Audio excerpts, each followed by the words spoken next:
It made a lot of sense because Elvin's coming in. Elvin doesn't know anyone, and Jeffrey Owens didn't know anyone. I think like a lot of people, I was really giving Bill the benefit of the doubt. This was not the man that I knew. I just thought, hey, he used to be like your mentor.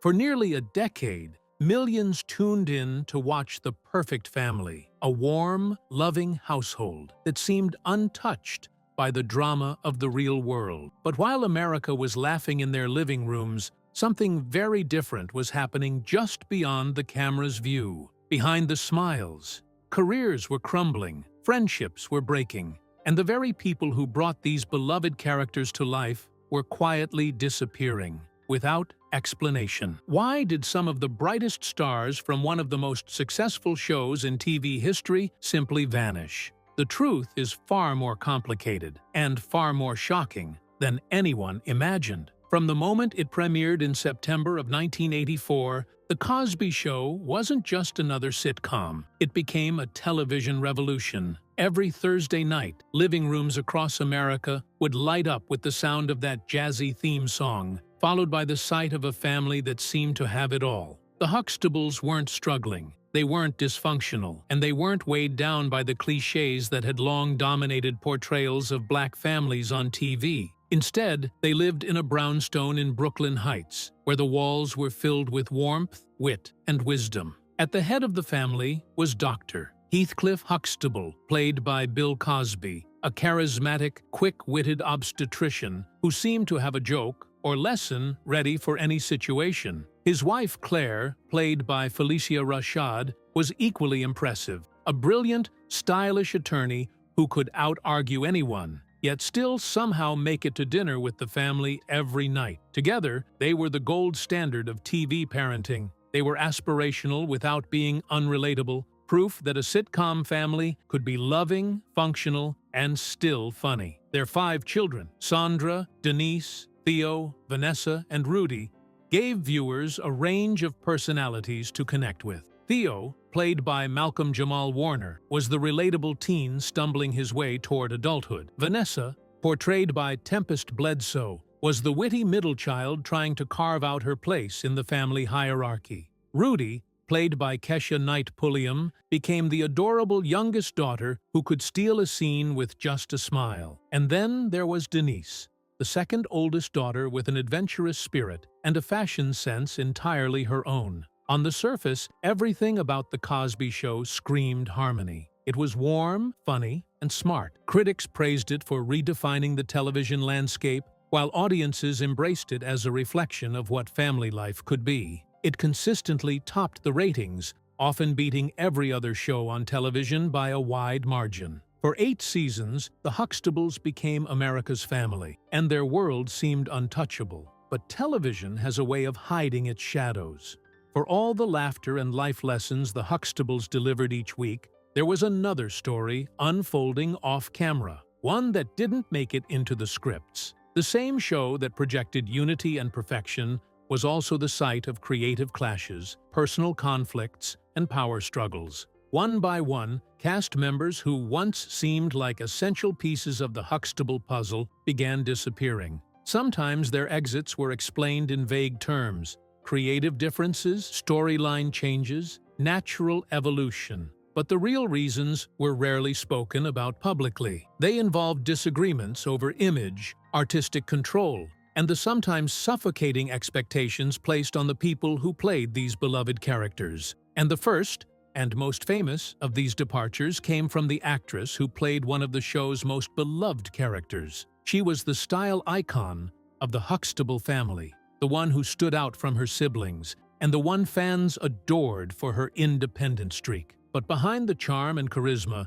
was an artist whose ambitions clashed directly with the man at the center of the show. Her name was Lisa Bonet, and her story would become the opening chapter in a long history of behind-the-scenes departures that would quietly shape the legacy of The Cosby Show. Lisa Bonet wasn't just another cast member on The Cosby Show, she was the cool factor. When audiences first met Denise Huxtable, she was unlike any other TV daughter at the time. Where Sandra was studious and dependable, and Vanessa was clever but more traditional, Denise was unpredictable. She had a rebellious streak that wasn't about causing trouble. It was about marching to the beat of her own drum. She was stylish, creative, and always seemed to know a shortcut nobody else had thought of. Her layered, quirky outfits, often a mix of oversized sweaters, bold prints, and statement jewelry, weren't just costumes picked by a wardrobe department. Much of Denise's style came directly from Bonet herself, who had a knack for mixing vintage pieces with trendy accents in a way that made her stand out both on and off screen. Viewers noticed, fashion magazines noticed, young women started copying her looks, and teenage fans saw her as the kind of older sister or best friend they wished they had. But Denise was more than a fashion statement. She was also a character who brought a different energy to the Huxtable household. She wasn't on a straight, predictable path like her siblings. Instead of just focusing on grades or climbing a career ladder, she was exploring who she was. She made impulsive decisions, pursued creative projects, and questioned the rules everyone else seemed fine with. That unpredictability gave The Cosby Show a spark. It made the Huxtables feel more like a real family, with kids who had different personalities and different ways of figuring out life. For Lisa Bonet, the role was a launch pad. She had been acting since she was a teenager, but Denise Huxtable made her a star almost overnight. Suddenly, she was on magazine covers, doing late-night interviews, and becoming a household name. She wasn't just famous, she was influential. But that fame came with something else: the attention and expectations of Bill Cosby himself. Cosby, as both the show's star and executive producer, had a strong vision for what The Cosby Show should represent. To him, the Huxtables were more than characters in a sitcom.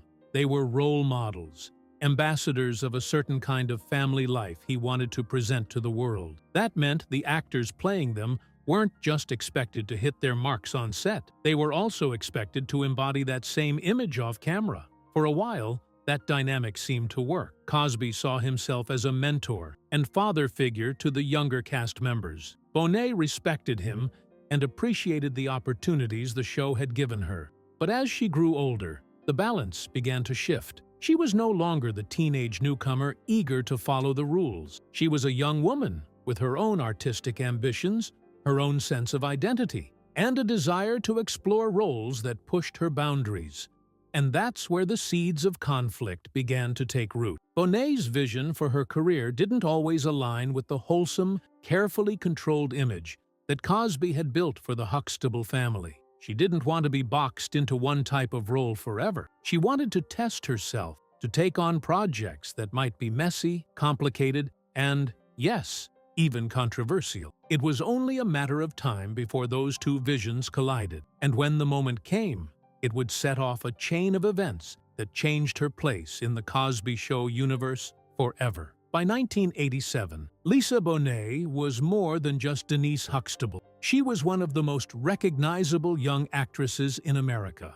At only 19 years old, she had already conquered network television, but she wasn't interested in staying comfortable. She wanted to prove she could be more than the free-spirited daughter in a sitcom family. And that's when a role landed in her lap that could do exactly that, but at a cost she couldn't yet imagine. The film was called Angel Heart, a psychological thriller directed by Alan Parker. Set in the gritty underworld of 1950s New Orleans, it followed a private investigator, played by Mickey Rourke, who gets pulled into a dark, twisting mystery involving voodoo, deceit, and death. Bonet was offered the role of Epiphany Proudfoot, a young voodoo priestess caught up in the investigation. It was the kind of part actors dream about: complex, intense, and miles away from the bubbly, family-friendly sitcom world she was used to. But it came with something else: scenes that were raw, disturbing, and shockingly explicit. One sequence in particular, a love scene between Bonet and Rourke, was so graphic that it initially earned the film an X rating from the MPAA. Director Alan Parker had to trim it just to secure an R rating. Even in its edited form, it was still one of the most talked-about moments in cinema that year. For Lisa Bonet, the decision was about artistic growth. She wanted to stretch herself to show audiences and the industry that she could handle heavy, challenging material. She knew the role would cause a stir, but she underestimated just how personal that stir would feel to to Bill Cosby. When Cosby found out about the project, he was reportedly furious. To him, Denise Huxtable wasn't just a TV character, she was a symbol. She represented a wholesome, idealized image of young womanhood that millions of viewers, especially parents and kids, looked up to. Seeing Denise in a dark, violent, and sexually charged film didn't just clash with that image. In Cosby's eyes, it risked destroying it. From his perspective, Bonet's decision wasn't just a career move, it was a betrayal of the very brand he had built. He worried about confusing audiences, about damaging the family-friendly reputation of The Cosby Show, and about what sponsors and networks might think. Privately, his disapproval was sharp and unmistakable. Publicly, the situation was handled with careful, vague language. Bonet, on the other hand, stood her ground. She made it clear that she was an actress first, not just a sitcom daughter, and that she wasn't going to limit her career to roles that fit neatly into Cosby's vision. She spoke in interviews about wanting to explore different sides of her craft, about refusing to be typecast. But once the film hit theaters, the divide between them was impossible to ignore. Fans who had only ever seen Bonet as Denise were shocked. Critics debated whether the young actress had gone too far too soon. And in the halls of The Cosby Show, the tension was now an open secret. The question became, could Lisa Bonet stay in the Huxtable household after this? Or had she crossed an invisible line that could never be uncrossed? The answer would come in the form of a surprising solution, one that seemed like a win-win at first, but would turn out to be only the beginning of the end. In the wake of the Angel Heart controversy, it was clear something had to change. Bill Cosby didn't want to outright fire Lisa Bonet. She was still wildly popular with audiences, and Denise Huxtable was an integral part of the show's success. But he also didn't want that tension sitting on the main set every week, or the character of Denise directly tied to any lingering scandal. So, in true Hollywood fashion, a compromise was born. The plan? Move Denise out of the Huxtable house and give her a new life in her own show. That new show was A Different World. The concept was simple. Denise leaves Brooklyn Heights to attend Hillman College, a fictional historically black university. It was a perfect setup on paper. Bonet would stay connected to the Cosby Show audience, but her day-to-day work would happen on a different set, with a different cast, and under a slightly different creative umbrella. When A Different World premiered in 1987, it aired right after The Cosby Show on Thursday nights, the primetime slot every show dreamed of. Initially, the series revolved almost entirely around Denise's experiences as a college freshman. She had new roommates, Maggie and Jaleesa, and a new romantic interest, Dwayne Wayne, the confident, bespectacled student whose flip-up glasses would become iconic. But something about the first season felt off. Critics described it as bland, too sanitized, almost like The Cosby Show transplanted onto a campus without any of the edge or authenticity that college life really had. The jokes landed, but the world didn't feel fully alive. And while Bonet was still charming, the scripts didn't give her much to sink her teeth into. Behind the scenes,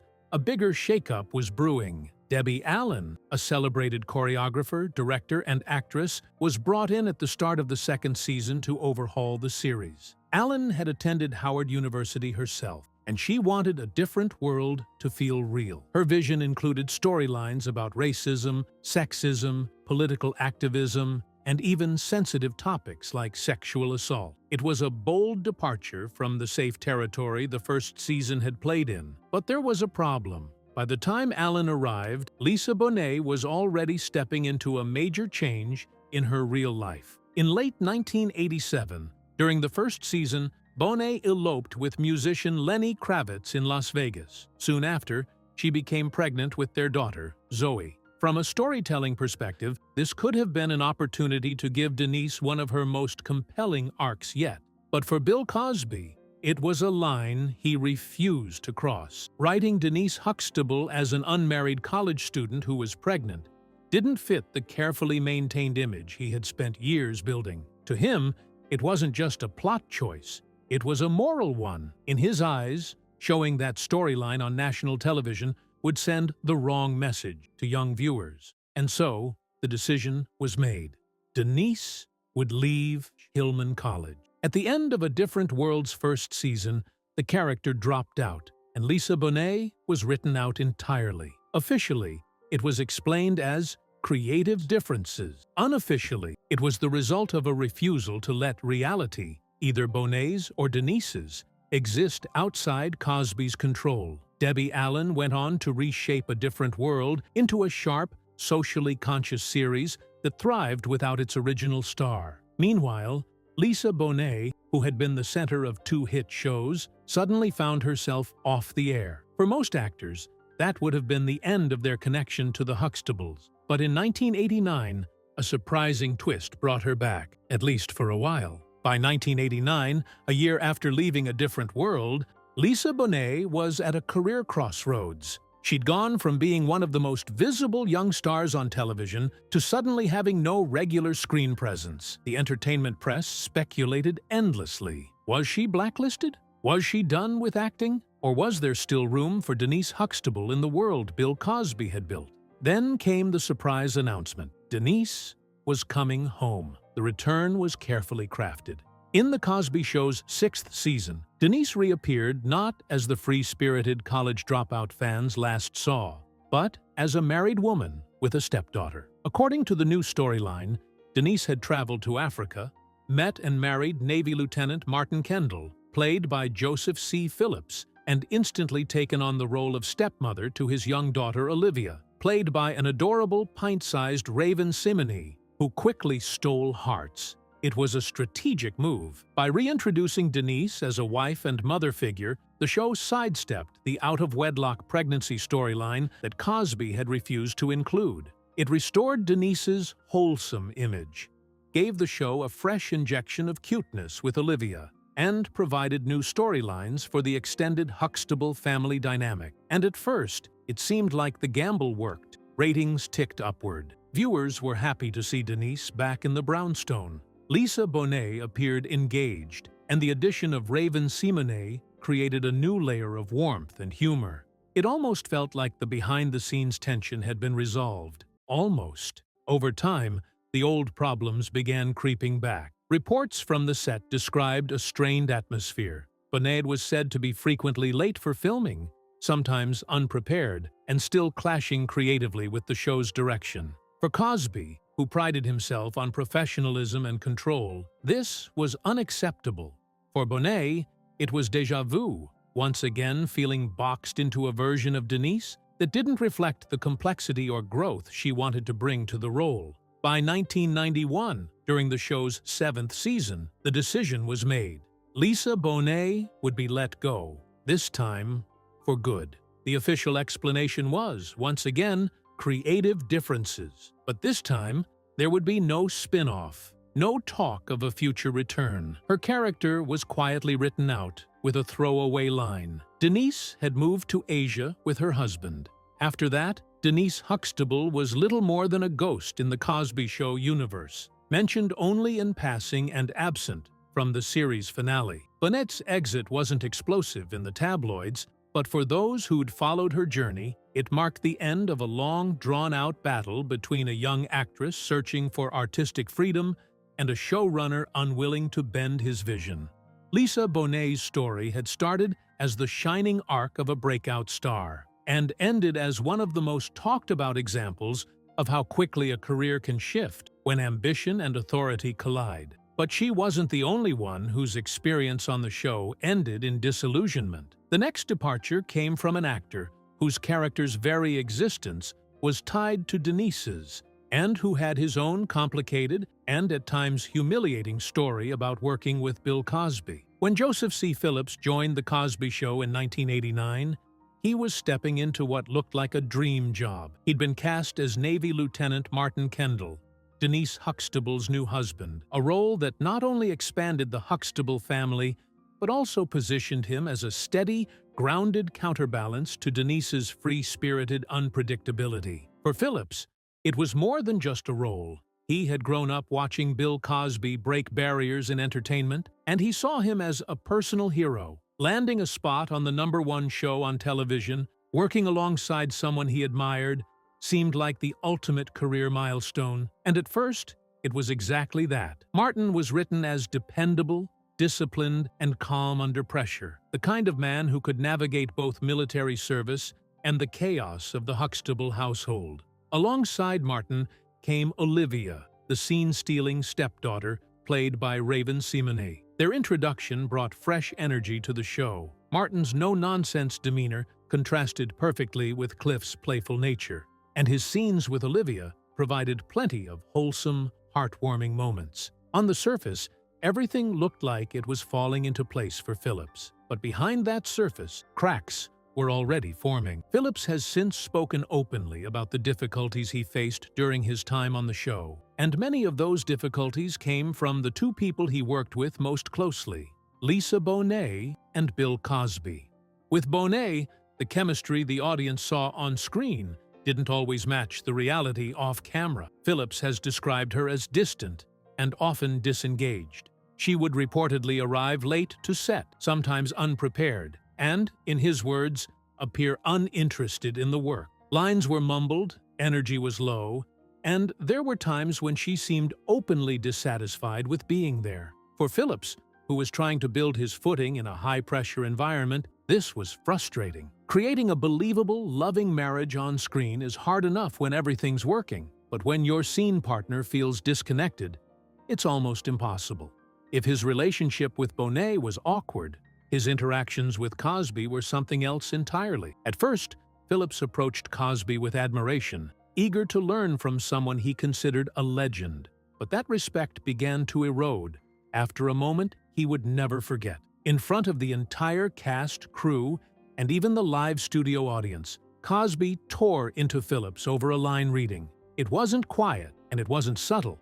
It was a public dressing down that left Phillips feeling humiliated. The message was clear. On this set, Cosby was the authority, and any perceived mistake could become a spectacle. From that moment on, Phillips described feeling like he was walking on eggshells, never sure what might trigger another outburst. The tension wasn't always explosive, but it was constant. Phillips began to feel that his creative input didn't matter. His character, Martin Kendall, was written to serve Denise's storyline, and when Denise was gone, so was most of his purpose on the show. In the 7th season, Martin and Olivia still lived in the Huxtable household, but without Denise, the connection felt tenuous. In the 8th and final season, Martin appeared in only a handful of episodes, with his absences explained away as military deployments. Phillips wasn't officially fired, but he was, in effect, phased out. By the time the show ended in 1992, he was ready to leave. What had begun as the opportunity of a lifetime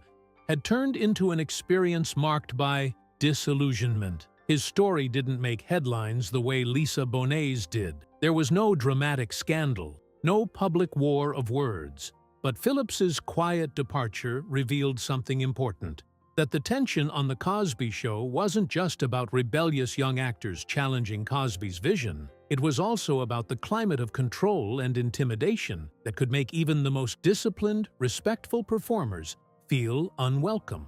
And while Phillips's exit was shaped by these pressures, not every departure from the Huxtable home happened in an explosion of conflict. Some were quieter, gradual fades from the spotlight that were just as telling in their own way. Not every cast change on The Cosby Show came with fireworks. Some were so subtle that viewers barely noticed, until, one day, a familiar face just wasn't there as often. That's exactly what happened with Sabrina LeBeouf, the actress who played Sandra Huxtable, the eldest daughter of the family. Sandra's character was introduced in the 1st season, though she didn't appear in the pilot. She was established as the responsible, Ivy League-educated older sister who was already living away from home, attending Princeton University. In many ways, she was the Huxtable success story, proof that Cliff and Claire's parenting worked. When she did appear, she was calm, collected, and wise beyond her years, often offering advice to her younger siblings, or calmly navigating her parents' teasing. But even before the cameras started rolling, Sandra's place in the Huxtable family almost looked very different. One of the actresses considered for the role was a young Whitney Houston. She had the charisma, the voice, and the star power. But she also had a music career that was just starting to explode. Ultimately, Houston chose music over television, a choice that would define her legacy. Enter Sabrina LeBeouf. LeBeouf, 26 at the time, was only 10 years younger than Felicia Rashad, the actress playing her mother. Cosby reportedly had concerns that she didn't look young enough for the role, but casting directors pushed for her, praising her poise and intelligence. She landed the part and made Sandra memorable, even if she wasn't on screen as much as her TV siblings. That absence was written into the show logically. Sandra was an adult with her own life, living off campus, working toward a law degree, and later marrying Elvin Thibodeau, played by Jeffrey Owens. Together, they started a family of their own, eventually having twins. In a sitcom centered on the day-to-day antics inside the Huxtable brownstone, a married daughter with babies simply didn't fit into every storyline. Her appearances were sprinkled in, important when they happened, but increasingly infrequent as the seasons went on. There was no public drama, no behind-the-scenes blow-up. Sabrina LeBeouf has always spoken professionally and respectfully about her time on the show. She participated in cast reunions and has never suggested she left on bad terms, but her quiet fade from the series said something about where the show's creative energy was focused. The Cosby Show thrived on the parenting dynamic, Cliff and Claire guiding the children still under their roof. As Sandra's storylines shifted to marriage and motherhood, those situations didn't offer the same kind of quick comedic setups the younger kids did. Meanwhile, the introduction of Olivia in later seasons brought a preschooler back into the house, allowing the writers to return to the kind of family humor that had made Rudy so popular in the early years. For LeBeouf, the reduced role may have been a blessing in disguise. After the series ended, she pivoted toward her real passion, theater. She worked extensively with the Shakespeare Theater Company in Washington, D.C., and built a respected stage career. It's easy to imagine that the slower pace of television didn't fulfill her in the same way that live performance did. Her story wasn't about being pushed out, humiliated, or at odds with the show's leadership. It was about the natural drift that can happen when a series' creative center revolves around certain relationships. In this case, the children growing up under Cliff and Claire's roof. Once a character moves beyond that sphere, they naturally appear less often. Still, even a quiet departure adds to the bigger picture. Whether someone was clashing with Cosby, fading out because of shifting storylines, or walking away for personal reasons, the center of the Cosby Show universe always stayed the same. And that center wasn't Sandra, Denise, or even Cliff Huxtable. It was Bill Cosby himself. One actor who knew this well was Jeffrey Owens, the man who played Sandra's husband, whose own post-show journey would become a headline decades later, for reasons no one could have predicted. Jeffrey Owens entered The Cosby Show in its second season as Elvin Thibodeau, Sandra's boyfriend, later her husband, and from the very beginning, he brought something different to the Huxtable world. Elvin wasn't a Huxtable by birth, which gave him license to clash with the family in ways the kids never could. In his early appearances, he was a bit of a throwback, a traditionalist with old-school views on gender roles, much to Claire Huxtable's eye-rolling frustration. Those debates between Elvin and Claire became a running joke. He'd make a comment about women's work or a husband's duties, and Claire would eviscerate him with one sharp, brilliantly delivered rebuttal.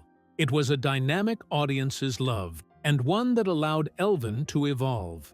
Over time, he softened. Marriage to Sandra and his growing closeness with the Huxtable family transformed him into a more modern, supportive partner. By the later seasons, Elvin wasn't just a foil for Claire. He was a full-fledged member of the clan. Owens was never at the center of the show in the way Cliff, Claire, or Denise were, but he was a reliable presence. He appeared in storylines about Sandra's law school career, their twins, and the balancing act of young marriage.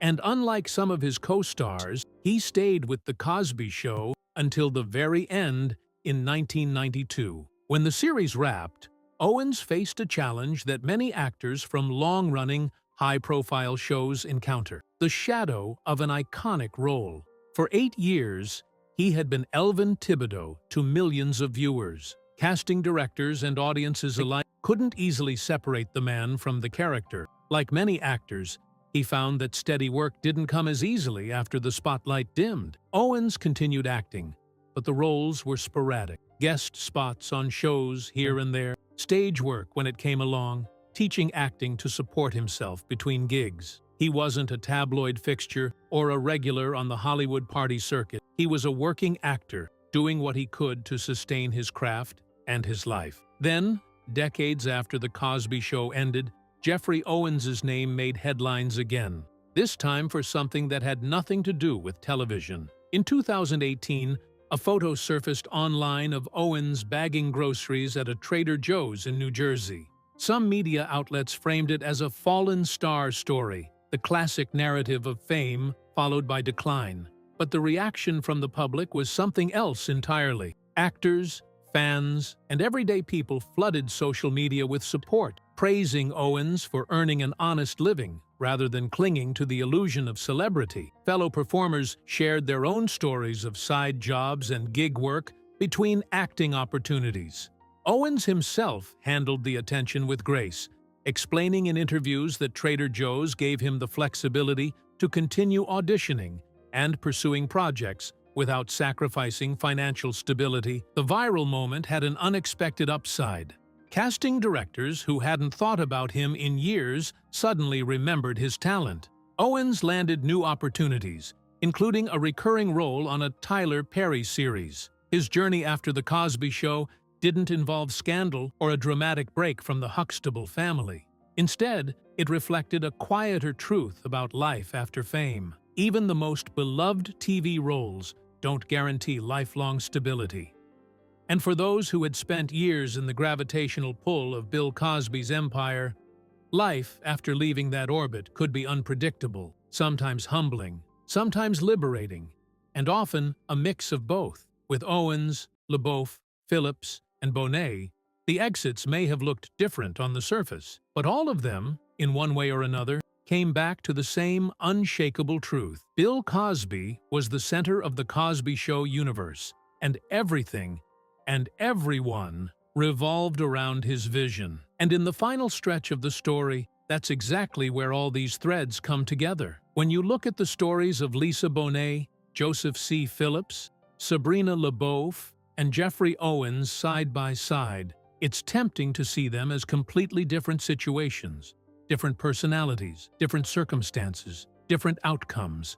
But underneath the surface, there's a single force connecting them all: the inescapable pull of Bill Cosby. For 8 seasons, The Cosby Show wasn't just a hit, it was an empire. And Cosby wasn't just its star, he was its architect, its moral compass, and its ultimate authority. The Huxtable home may have been fictional, but in every way that mattered, it was his house. The stories told inside it had to match his vision, and that vision was rigid. Lisa Bonet's crime was wanting to grow beyond the box she had been placed in. For her, that meant exploring darker, riskier material in Angel Heart, and later, wanting her real-life journey, including motherhood, to be reflected in her character. But Cosby's vision left no room for an unmarried college student to be pregnant, no matter how real or relevant that story might have been. And when she pushed against the boundaries he'd set, she found herself pushed out, not once, but twice. Joseph C. Phillips didn't rebel. He didn't challenge the image of the show or demand radical changes to his character. He followed the rules and still found himself caught in a workplace defined by Cosby's authority. For him, the breaking point wasn't a moral disagreement or a creative fight. It was the public humiliation and constant pressure of knowing that one man's approval could make or break your place in the Huxtable world. Sabrina LaBeouf's experience was quieter, but no less telling. Her role didn't fade because of scandal or defiance, but because the show's gravitational center was always on the children still under Cliff and Claire's roof. When her storylines drifted away from that, she naturally appeared less. In the end, she didn't leave so much as she was slowly pulled to the outer edge of the orbit. still part of the family, but far from the heart of the action. Jeffrey Owens's story happened long after the cameras stopped rolling, but it still speaks to the power of that orbit. For 8 years, he was Elvin Thibodeau, and for many people, he always would be. Leaving the Huxtable home didn't just mean the end of a steady paycheck. It meant navigating a career in which the shadow of his most famous role followed him everywhere. Different paths, different personalities, different endings, but all shaped by the same reality. In the Cosby Show universe, everything revolved around Bill Cosby. His control over the set wasn't just about scripts or performances. It extended into the personal choices, public images, and even future careers of the people around him. And if you couldn't, or wouldn't, stay in his orbit, you didn't stay in the show. On Thursday nights in the 1980s, The Cosby Show felt like the safest place on television. The Huxtables were smart, funny, loving, and always there for each other. They made us laugh, they taught us lessons, and for half an hour each week, they made the world feel just a little bit warmer. But as we've seen, that perfect picture was only half the story. Behind the applause and the ratings records, the show's world was tightly controlled, its characters carefully curated, and its actors expected to fit within a very specific mold. When those expectations clashed with real life, or with an actor's own vision for their future, something had to give. And it was almost always the actor. For Lisa Bonet, that meant choosing her own artistic path, even when it meant leaving the most popular show in the country. For Joseph C. Phillips, it meant learning that respect for a legend doesn't always survive the reality of working with them.